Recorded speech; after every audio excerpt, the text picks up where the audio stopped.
If your washing machine squeaks like this, replacing the drive belt should fix the problem. Purchase the drive belt for your specific washing machine. Unplug the unit. Turn off the water supply valves.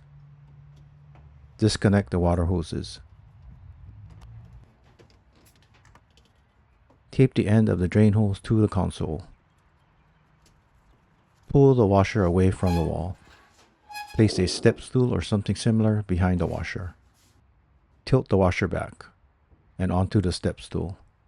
Be careful not to smash the drain hose or fitting. With access to the drive components, remove the belt guard. And remove the belt.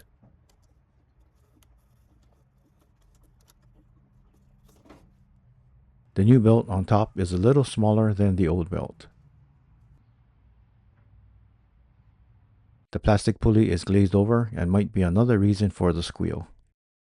I'll clean the pulley with isopropyl alcohol, and if the squeal persists, I'll then replace the pulley.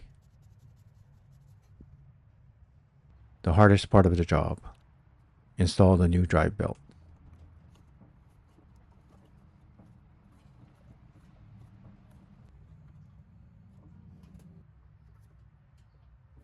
Reinstall the belt cover. Reposition the washing machine. Insert the drain hose into the drain. Reconnect the supply hoses. Open the supply valves. Check for leaks. And plug in the unit.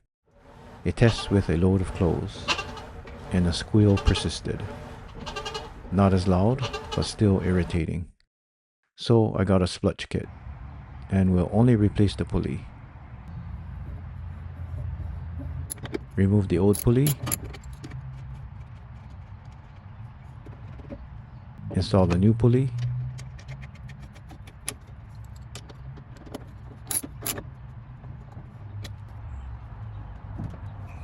Reinstall the drive belt.